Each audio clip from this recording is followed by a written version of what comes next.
David Brewster here with an episode of Scales and Tales, and this is Pentatonic Puzzles. And I haven't made a Scales and Tales lesson for a while. I guess it was last year, but I decided to kind of beef up, some of the other series on this channel.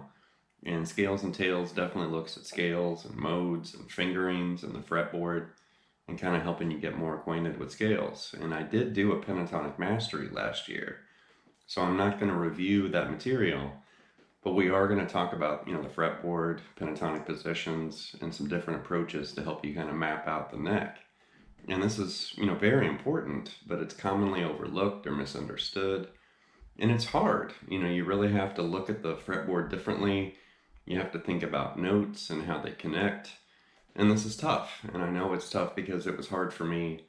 And it's been hard, for a lot of students that I've worked with too, where it's work. You have to sit there and really chew this information, in your head. The first thing we have to do is pick a key. We can put this in any key that you're, fond of or frequently find yourself playing in. And I'm just going to randomly pick the key of G. Like if you were taking a lesson from me and you were actually sitting here, I would ask you for a key. Pick a key, any key. But since you're not sitting here and I have to kind of get the lesson started, I'm just going to choose the key of G. And if you want to know why I chose G, it's mainly so we can use the open G string. And we're going to get into that.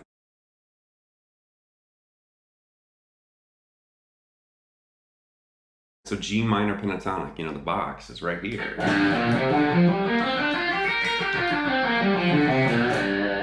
And there we got G, B flat, C, D, and F, a 5-note scale.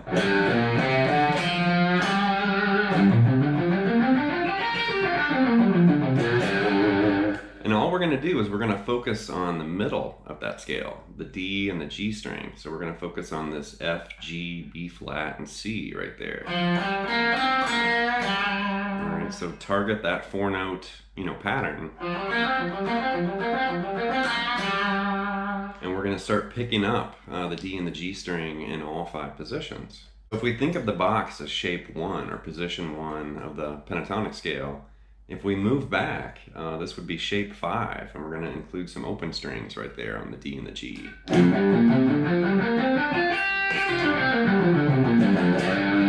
So there's shape 5, and we're really just focused on, the open D, open G, and the 3rd fret there on the D and the G. Right, because we're just targeting the D and the G string for this. And the next position is going to be shape number 2. So it's the shape right above the box, which is right here. And then on the D and the G string, you'll see we've got this G and a B flat, a C, and a D right there. So far we've uncovered, the open string area, the area from the box, the area from shape 2, move on to shape 3, and right there you can see we've got this 8 and 10, 7, 10 on the D and the G, that B flat, C, D, and F right there.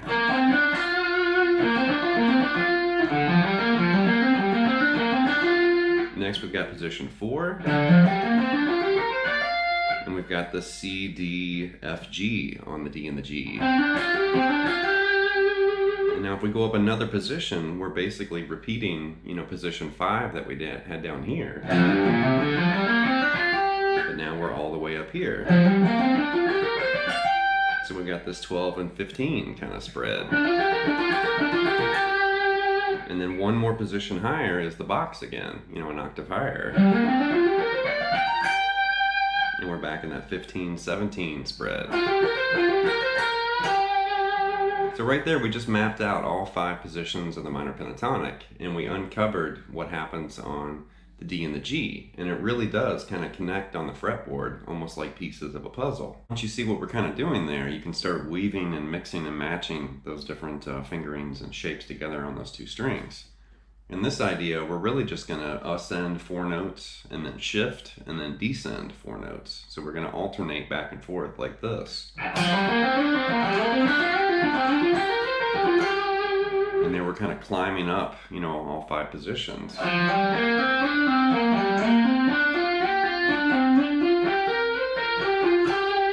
And you can finger that a couple different ways. You can incorporate, your pinky, or you can avoid your pinky. And you could descend too, something like this. And you can kind of get to know, how those different fingerings kind of connect on the fretboard from those different scale, positions.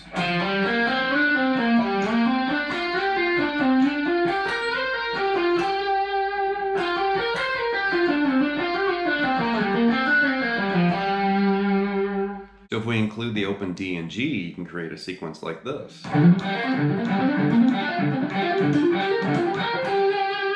And right there, I was kind of using some palm muting. Without the muting, it looks like this. And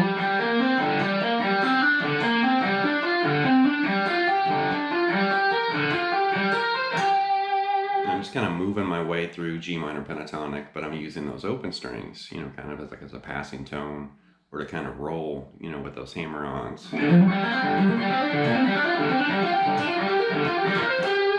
And you could pull off too.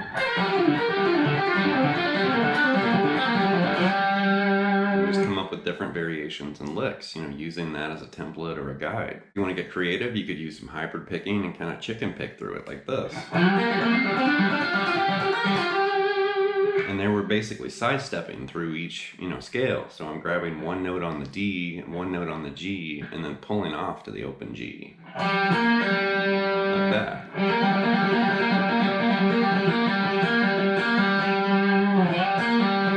And then move to the next position. The next position. The next one.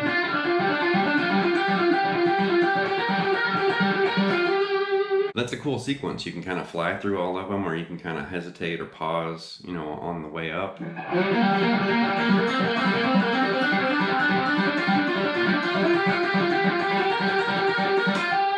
Or you can just go straight through it. And you could also go down too and descend.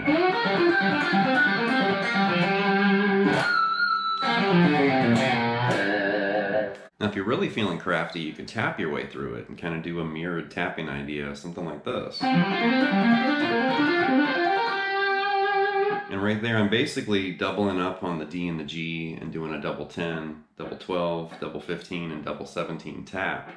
And then my fret hand is kind of moving through the different positions. So slowly that idea, I'm basically grabbing those notes out of the box and then tapping 10 on the D and the G right there. That C and that F note.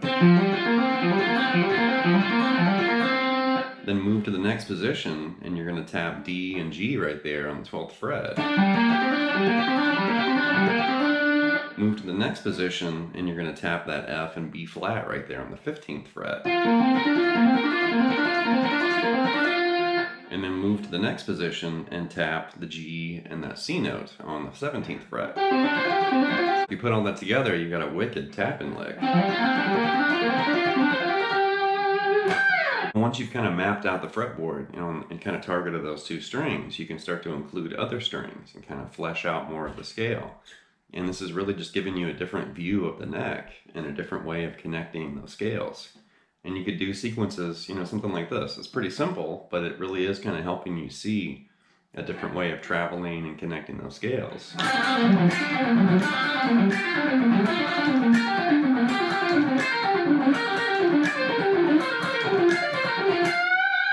It's just a simple, pull-off sequence, but it really does kind of challenge your fret hand, and it's forcing you to kind of think, okay, what's the next position?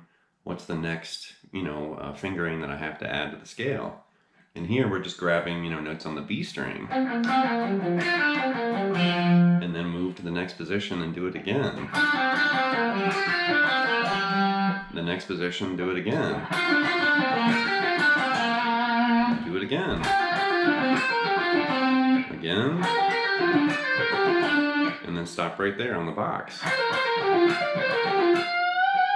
But that kind of idea is really good for kind of fleshing out the scale, looking at the neck, and connecting, these different pentatonic puzzle pieces. All right, that's going to wrap this episode of Scales and Tales. And definitely, there's a wealth of information you can extract from the pentatonic scale.